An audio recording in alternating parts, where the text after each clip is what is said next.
ಎಲ್ಲಾ ಹಾನಿಯಿಂದ ಕೂದಲನ್ನು ರಕ್ಷಿಸುತ್ತೆ. ಬರೀ Amrut noni reach root premium hair oil.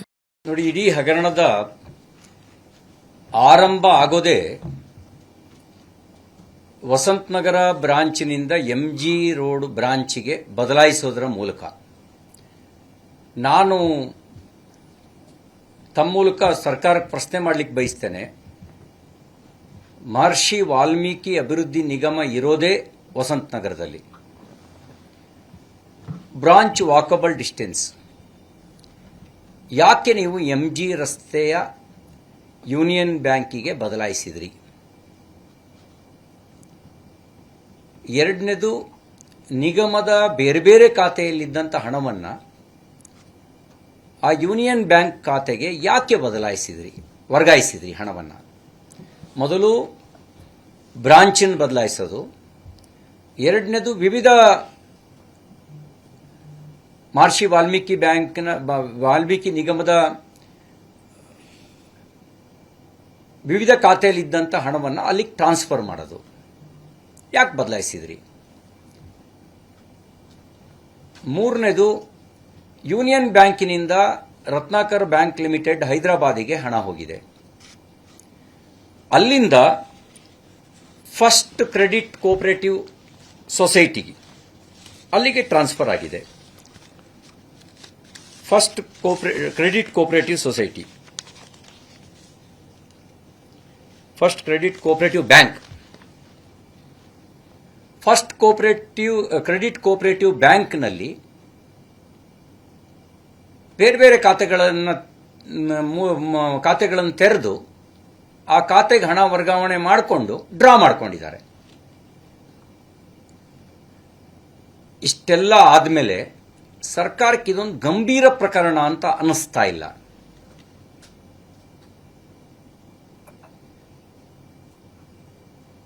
ನನಗನ್ಸುತ್ತೆ ಕಾಂಗ್ರೆಸ್ ಪಕ್ಷದ ಬುಡಕ್ಕೆ ಬರುತ್ತೆ ಈ ಹಗರಣ ಅನ್ನೋ ಕಾರಣಕ್ಕೆ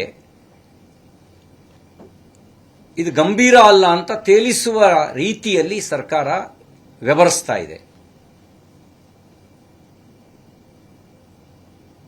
ನಾನು ಮಾನ್ಯ ಮುಖ್ಯಮಂತ್ರಿಗಳಿಗೆ ಪ್ರಶ್ನೆ ಮಾಡಲಿಕ್ಕೆ ಬಯಸ್ತೇನೆ.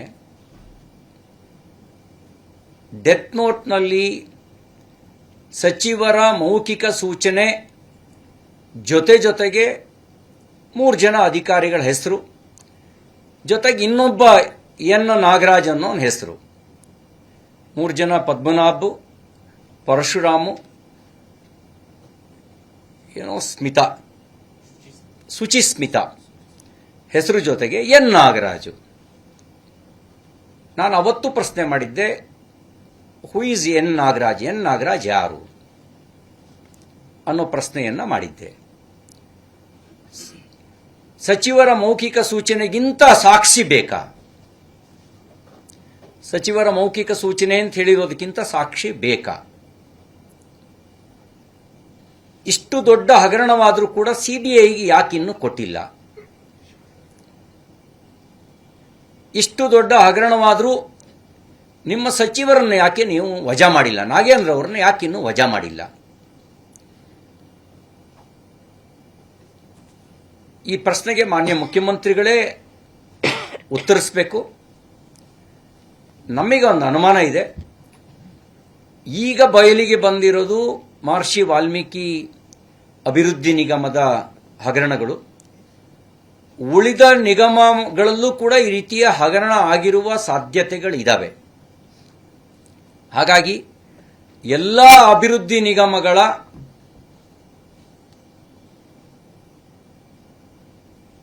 ಅಕೌಂಟ್ ಪರಿಶೀಲನೆ ನಡೆಸಬೇಕು. ಯಾಕೆಂದ್ರೆ ಎಷ್ಟೋ ನಿಗಮಗಳಿಂದ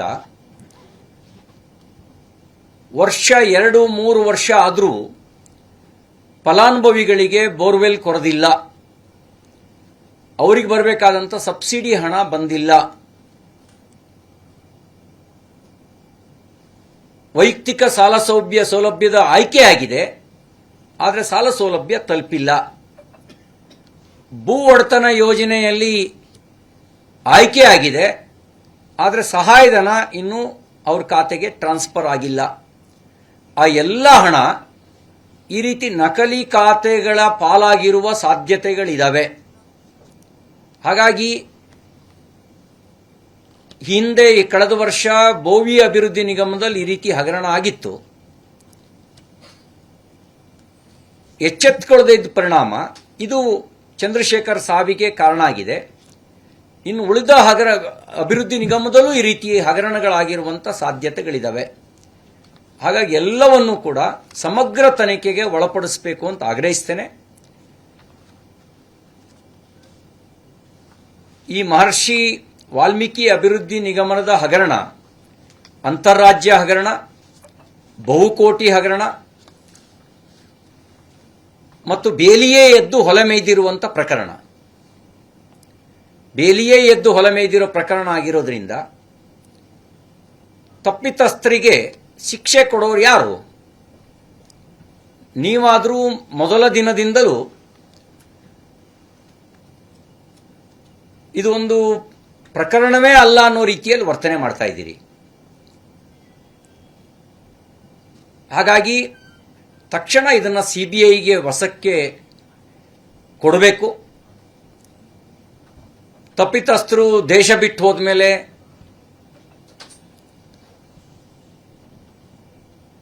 ಆಮೇಲೆ ಊರು ಕೊಳ್ಳೆ ಹೋದ್ಮೇಲೆ ದಿಡ್ಡಿ ಬಾಗಿಲು ಹಾಕಿದ್ರು ಅನ್ನೋ ಪರಿಸ್ಥಿತಿ ಬರಬಾರ್ದು.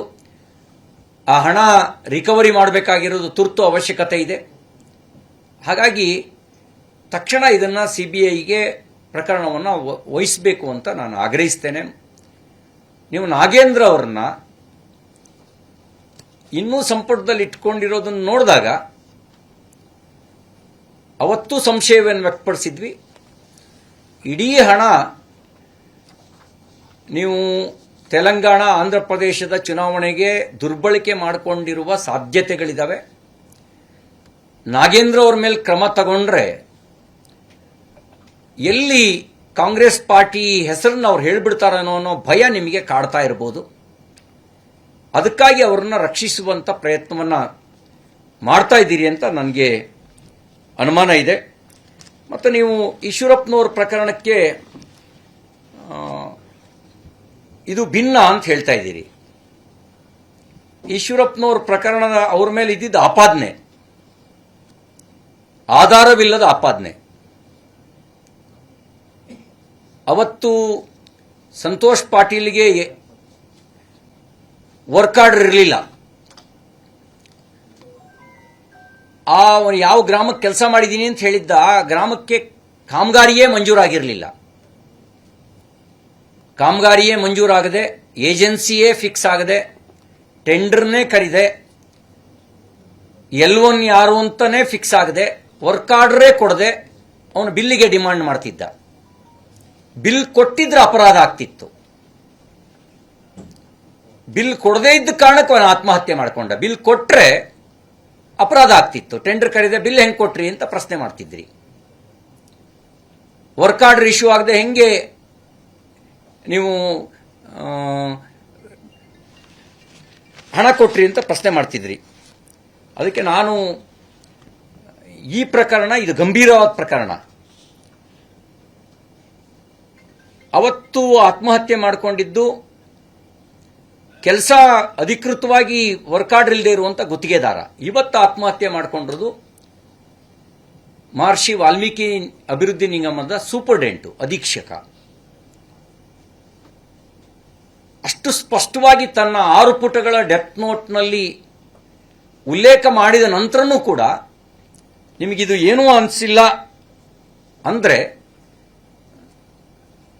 ನಿಮ್ಮ ಸಂವೇದನಾಶೀಲತೆಯ ಬಗ್ಗೆ ನಮ್ಗೆ ಅನುಮಾನ ಬರುತ್ತೆ. ಅಥವಾ ಇದರಲ್ಲೂ ದೊಡ್ಡ ಪಾಲು ನಿಮಗೂ ತಲುಪಿದೆಯೇನೋ ಅಂತಕ್ಕಂಥ ಅನುಮಾನ ನಮಗೆ ವ್ಯಕ್ತ ಆಗುತ್ತೆ. ಹಾಗಾಗಿ ಇದರ ಸಮಗ್ರ ತನಿಖೆಗೆ ಸಿಬಿಐಗೆ ಕೊಡೋದು ಮತ್ತು ತಕ್ಷಣ ನಾಗೇಂದ್ರ ಅವರನ್ನ ವಜಾ ಮಾಡುವ ಕೆಲಸ ಮಾಡಬೇಕು ಅಂತ ಆಗ್ರಹಿಸ್ತೇನೆ. ಇನ್ನೊಂದು ವಿಷಯ, PS ಗೌಡರ್ ಅಂತಕ್ಕಂಥ ಗುತ್ತಿಗೆದಾರ ಸಂತೆಬೆನ್ನೂರಿನಲ್ಲಿ ಆತ್ಮಹತ್ಯೆ ಮಾಡಿಕೊಂಡಿರೋ ಪ್ರಕರಣ.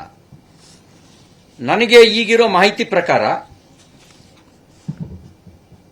ಪಿಡಬ್ಲ್ಯೂಡಿನಲ್ಲಿ 10,200 ಕೋಟಿ ರೂಪಾಯಿಗೂ ಹೆಚ್ಚು ಗುತ್ತಿಗೆದಾರರ ಬಿಲ್ಲು ಬಾಕಿ ಇದೆ.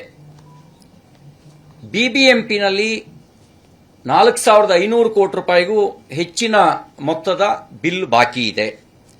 ನೀರಾವರಿ ಇಲಾಖೆಯಲ್ಲಿ ಸಣ್ಣ ನೀರಾವರಿ ಮತ್ತು ಭಾರೀ ನೀರಾವರಿ ಸೇರಿ 13,800 ಕೋಟಿ ರೂಪಾಯಿ ಬಿಲ್ಲು ಬಾಕಿ ಇದೆ. ಇದಲ್ಲದೆ KRDLನಲ್ಲಿ 1,800 ಕೋಟಿ, RDPRನಲ್ಲಿ ವಿವಿಧ ಹೌಸಿಂಗ್ ಬೋರ್ಡ್ ಇಲಾಖೆಯಲ್ಲಿ ವಿವಿಧ ವಿದ್ಯುತ್ ನಿಗಮಗಳು KPTCLೂ ಸೇರಿದಂತೆ ಎಲ್ಲ ಇಲಾಖೆದು ಸೇರಿದ್ರೆ ಹತ್ತಿರ 30,000 ಕೋಟಿ ರೂಪಾಯಿಗೂ ಹೆಚ್ಚಿನ ಮೊತ್ತದ ವಿದ್ಯುತ್ ಗುತ್ತಿಗೆದಾರರ ಬಿಲ್ಲುಗಳು ಬಾಕಿ ಇದ್ದಾವೆ. ಈಗಾಗಲೇ 3 ಜನ ಗುತ್ತಿಗೆದಾರರು ಆತ್ಮಹತ್ಯೆ ದಾರಿಯನ್ನು ಹಿಡಿದಿದ್ದಾರೆ. ಈ ಬಿಲ್ ಕೊಡೋದಕ್ಕೆ ನಿಮಗಿರೋ ಸಮಸ್ಯೆ ಏನು? ನಿಮ್ಮ ಬೊಕ್ಕಸ ಖಾಲಿಯಾಗಿದೆಯಾ ಅಥವಾ ನಿಮಗೆ ಬರಬೇಕಾದಂತ ಕಮಿಷನ್ ಬರ್ತಾ ಇಲ್ಲ ಅನ್ನೋ ಕಾರಣಕ್ಕೆ ಕಮಿಷನ್ ಕೊಟ್ಟವರಿಗಷ್ಟೇ ಬಿಲ್ ಕೊಡ್ತಾ ಇದ್ದೀರಾ? ನೀವು ಕಾಮಗಾರಿ ಪರಿಶೀಲನೆಗೆ, ಟೆಂಡರ್ ಪರಿಶೀಲನೆಗೆ ನಿವೃತ್ತ ನ್ಯಾಯಮೂರ್ತಿ ಶ್ರೀ ನಾಗಮೋಹನ್ ದಾಸ್ ಅವರು ಮತ್ತು ಇನ್ನೊಬ್ಬರು ನ್ಯಾಯಮೂರ್ತಿ ಅವರ ಕಮಿಟಿ ನೇಮಕ ಮಾಡಿದ್ರಿ. ಅವರಿಗೆ ನೀವು ಕೊಟ್ಟ ಸೂಚನೆನೇ ಒಂದು ಸಮಿತಿಗೆ 1 ತಿಂಗಳು, ಇನ್ನೊಂದು ಸಮಿತಿಗೆ 3 ತಿಂಗಳು. ಆದರೆ ತಿಂಗಳ 10 ಆದ್ರೂ ಯಾಕೆ ಇನ್ನೂ ಅವರು ನಿಮಗೆ ರಿಪೋರ್ಟ್ ಕೊಟ್ಟಿಲ್ಲ? ನನಗೆ ಬಂದಿದೆ ವರದಿ, ಬ್ಲಾಕ್ ಮೇಲ್ ಮತ್ತು ನೆಗೋಷಿಯೇಷನ್ ನಡೀತಾ ಇದೆ ಅಂತ ಹೇಳಿ. ನೆಗೋಷಿಯೇಷನ್ ನಲ್ಲಿ ಇವ್ರ ಕಂಡೀಷನ್ ನ ಫುಲ್ಫಿಲ್ ಮಾಡಿದವರಿಗೆ ಕ್ಲಿಯರೆನ್ಸು, ಆ ಕಂಡೀಷನ್ ಫುಲ್ಫಿಲ್ ಮಾಡದೇ ಇದ್ದವ್ರ ಮೇಲೆ ಮೊಕದ್ದಮೆ. ಹಾಗೆ ಇದನ್ನು ಮಾಡ್ತಾ ಇದ್ದೀರಿ ಅಂತಕ್ಕಂಥದ್ದು ನಮಗೆ ಬಂದಿರುವಂಥ ಇನ್ಫಾರ್ಮೇಶನ್. ಇಷ್ಟು ಕೋಟಿ ಬಿಲ್ಲನ್ನು ಇಟ್ಕೊಂಡು ಇನ್ನೆಷ್ಟು ಗುತ್ತಿಗೆದಾರರ ಸಾವನ್ನು ನೀವು ಬಯಸ್ತಾ ಇದ್ದೀರಿ? ಇನ್ನೆಷ್ಟು ಗುತ್ತಿಗೆದಾರರು ಆತ್ಮಹತ್ಯೆ ಮಾಡ್ಕೊಳ್ಬೇಕು ಅನ್ನೋ ಬಯಕೆ ನಿಮ್ದಾಗಿದೆ. ಇಲ್ಲದೇ ಇದ್ರೆ ಕೋರ್ಟ್ ನಿಮಗೆ ಚೀಮಾರಿ ಹಾಕಿದೆ. ಕೋರ್ಟ್ ಚೀಮಾರಿ ಹಾಕಿದ ನಂತರವೂ ನೀವು ಬಿಲ್ ಕೊಡದೇ ಇರೋದನ್ನು ನೋಡಿದಾಗ ಬಹಳ ದೊಡ್ಡ ಅನುಮಾನ ನಿಮ್ಮ ಮೇಲೆ ವ್ಯಕ್ತ ಆಗುತ್ತೆ.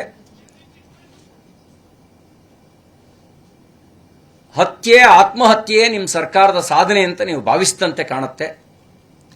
ಹತ್ಯೆಯಲ್ಲೂ ಕಳೆದ 11 ತಿಂಗಳು ಹತ್ಯೆಯಲ್ಲೂ ಸಾರ್ವಕಾಲಿಕ ದಾಖಲೆ ಮತ್ತು ನಿರ್ಭೀತ ಹತ್ಯೆಗಳು, ನಿರ್ಭೀತ ಪತ್ರಕರ್ತರನ್ನು ನಾವು ಕೇಳಿದ್ವಿ. ಈಗ ನಿರ್ಭೀತ ಹತ್ಯೆ ಅಂದರೆ ಕಾಲೇಜಲ್ಲೇ ಬಂದ ಹತ್ಯೆ, ಮನೆಯ ಮೇಲೆ ಒಳಗೆ ಹಾಡಾಗಲೇ ಬಂದ ಹತ್ಯೆ, ರಸ್ತೆಯಲ್ಲೇ ಮಧ್ಯ ರಸ್ತೆಯಲ್ಲೇ ಹತ್ಯೆ, ಆತ್ಮಹತ್ಯೆನಲ್ಲೂ ದಾಖಲೆ ಆಗಿದೆ. ಅದು ರೈತರ ಆತ್ಮಹತ್ಯೆಯೂ ಸಾರ್ವಕಾಲಿಕ ದಾಖಲೆ.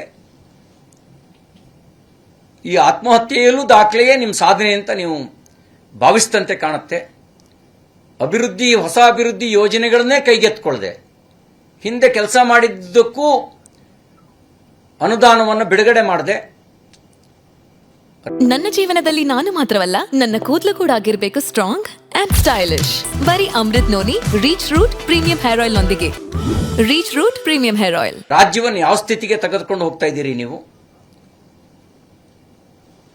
ಇನ್ನಷ್ಟು ಆತ್ಮಹತ್ಯೆ ದಾರಿ ಹಿಡಿಯೋಕ್ ಮುಂಚೆ ಬಾಕಿ ಹಣವನ್ನ ನಿಯಮ ರೂಪಿಸಿ ಬಿಡುಗಡೆ ಮಾಡಿ ಅಂತ ನಾವು ತಮ್ಮ ಮೂಲಕ ಆಗ್ರಹಿಸ್ತೇನೆ.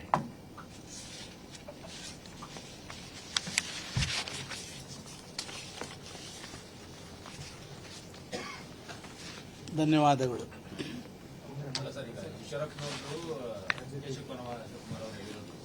ಈಶ್ವರಪ್ಪನವ್ರ ಮೇಲೆ ನೇರವಾಗಿ ಆರೋಪ ಮಾಡಿದ್ರು. ಇಲ್ಲಿ ಅಂತೆಗಂತೆ ಅಷ್ಟೇ ಸಚಿವರ ಮೇಲೆ ಬಂದಿರೋ ಆರೋಪ ಅಂತ ಮಾಡ್ತಿದ್ದಾರೆ. ಹಾಗಾಗಿ ಯಾಕೆ ರಾಜೀನಾಮೆ ಕೊಡ್ಬೇಕು ಅಂತ? ಅಂದ್ರೆ ಅಕ್ರಮ ನಡೆದಿರೋದನ್ನ ಸಚಿವರೇ ಒಪ್ಕೊಂಡಿದ್ದಾರೆ. ಅಕ್ರಮ ಅಂತೆ ಅಲ್ಲ.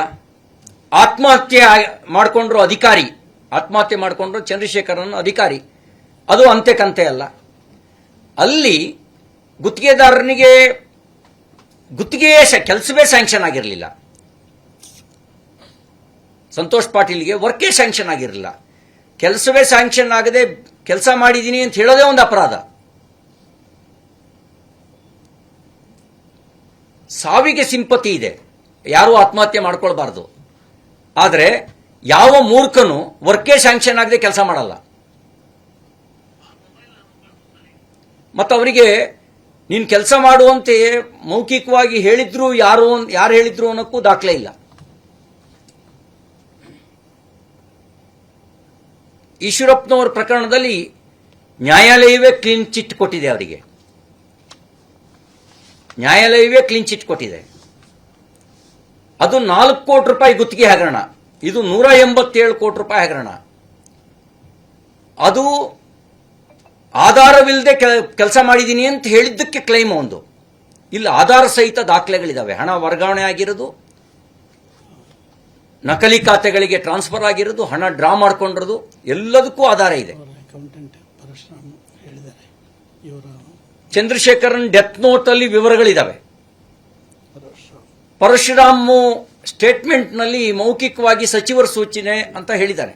ಇನ್ನೇನ್ ಬೇಕು ಸಾಕ್ಷ್ಯ? ಅಂದ್ರೆ ಶಿವಕುಮಾರ್ ಅವರು ಅಂಗೈ ಹುಣ್ಣಿಗೆ ಕನ್ನಡಿ ಹಿಡಿಯಬೇಕು ಅಂತ ಬಯಸ್ತಾ ಇದ್ದಾರೆ.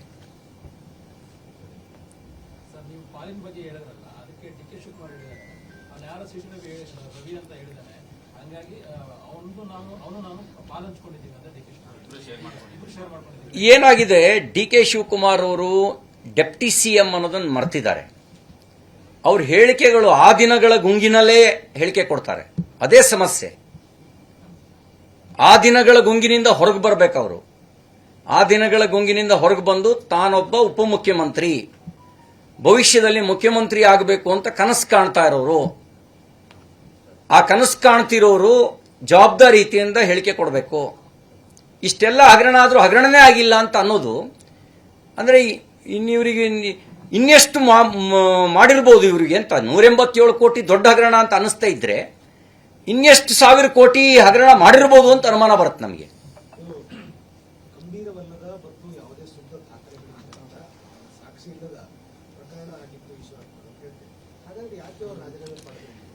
ಯಾಕೆ ಕ್ಲೀನ್ ಚಿಟ್ ಆಗಿ ಯಾಕೆ ಸಂಪುಟ ಸೇರ್ಪಡೆ ಮಾಡಿದ್ರು? ಒಂದೇನಂದ್ರೆ ಸಾರ್ವಜನಿಕವಾಗಿರುವಂತ ಸಂಶಯಗಳಿಗೆ ಉತ್ತರ ಕೊಡಬೇಕಾದಂತ ಸಂದರ್ಭಗಳಲ್ಲಿ ರಾಜೀನಾಮೆ ತಗೊಳ್ಬೇಕಾಗತ್ತೆ. ಯಾಕಂದ್ರೆ ಸಾರ್ವಜನಿಕವಾಗಿ ನರೇಶನ್ ಅಂತ ಏನು ಹೇಳ್ತೀವಿ, ಆ ನರೇಶನ್ ರಾಜೀನಾಮೆ ತಗೊಳ್ಳದೇ ಇದ್ರೆ ಅದು ಮಲ್ಟಿಪಲ್ ಆಗೋ ಚಾನ್ಸಸ್ ಇರುತ್ತೆ.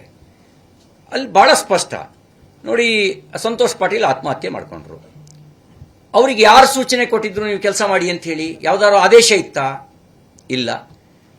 ಯಾವುದೇ ಗುತ್ತಿಗೆದಾರ ಆತ ತುರ್ತು ಸಂದರ್ಭಗಳಲ್ಲಿ ಮ್ಯಾಕ್ಸಿಮಮ್ ಎಷ್ಟು ಕೆಟಿಟಿಪಿ ಆಕ್ಟ್ ಎಕ್ಸೆಂಪ್ಷನ್ ಇರೋದು?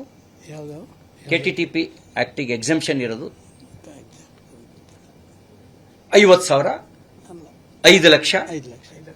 ಅದಕ್ಕಿಲ್ಲ. 5 lakhs ಬ್ಲಾಕ್ ಮೇಲೆ ಇಲ್ಲ ಕೆಟಿಟಿಪಿ ಆಕ್ಟ್ ಎಕ್ಸೆಂಪ್ಷನ್. ಅದಕ್ಕೂ ಯಾವ್ದಾದ್ರು ಒಂದು ನಿಗಮದ ಮೂಲಕ ಮಾಡಿಸ್ತಾರೆ. ನಿರ್ಮಿತಿ ಕೇಂದ್ರದ ಮೂಲಕನೋ KRIDL ಮೂಲಕನೋ ಮಾಡಿಸ್ತಾರೆ. ಇಲ್ಲ, ಆ ಥರದ್ದು ಯಾವುದೇ ಏಜೆನ್ಸಿಯೇ ಫಿಕ್ಸ್ ಆಗಿಲ್ಲ. ಅದು ಗಂಭೀರವಾದ ಪ್ರಕರಣ. ಈಶ್ವರಪ್ಪನವ್ರ ಪ್ರಕರಣ ಇದು ಗಂಭೀರ ಪ್ರಕರಣ. ಇದು SC ST ಅಭಿವೃದ್ಧಿ ನಿಗಮದ ಫಲಾನುಭವಿಗಳ ಹಣ ದುರುಪಯೋಗ ಆಗಿರ್ತಕ್ಕಂಥದ್ದು. ಮತ್ತು ಮೊನ್ನೆ ನಾನು ಹೇಳಿದ್ದೀನಿ, ಎನ್ ನಾಗರಾಜ್ಗೂ ಇವರಿಗೆಲ್ಲರಿಗೂ ಇರೋ ಸಂಬಂಧ ಏನು ಅಂತ ಇವತ್ತಿನವರೆಗೂ ಹೇಳಿಲ್ಲ ಅವರು. ಏನು ಸಂಬಂಧ ಅಂತ? ನೀವು ಬಿಡುಗಡೆ ಮಾಡಿರ್ತಕ್ಕಂಥ ನಾಗರಾಜ್ಗೂ ಮತ್ತು ಈ ಪ್ರಕರಣದಲ್ಲಿರ್ತಕ್ಕಂಥ ನಾಗರಾಜ್ಗೂ ಡಿಫರೆಂಟ್ ಇದೆ, ಬೇರೆ ಅಂತಕ್ಕಂಥದ್ದು ಯಾರು ಹೇಳಿದ್ದು? SIT ಹೇಳಿದೀಯಾ? ನೋಡಿ, ನಾವು ಆರೋಪ ಮಾಡಿದ್ದೀವಿ. SIT ಹೇಳ್ಬೇಕದನ್ನ. ನಾವು ಹೇಳ್ತಾ ಇದ್ದೀವಿ ಈ ಹಗರಣದಲ್ಲಿ ಅವರ ಪಾತ್ರ ಇರೋದ್ರ ಬಗ್ಗೆ ಸಂಶಯ ಇದೆ ಅಂತ ಹೇಳಿ, ಅಥವಾ CBI ಹೇಳಬೇಕು. ನೀವು ಬಿಡುಗಡೆ ಮಾಡಿರ್ತಕ್ಕಂಥ ನಾಗರಾಜ್ಗೂ ಆಲ್ ಪಾರ್ಟಿ ಲೀಡರ್ ನೋಡಿ, ಎಲ್ಲಾ ಪಾರ್ಟಿಗಳಿಂದ ಸಂಬಂಧ ಇರತಕ್ಕಂಥ ಒಬ್ಬ ಗುತ್ತಿಗೆದಾರ ಅಂತ ಮಾಹಿತಿ.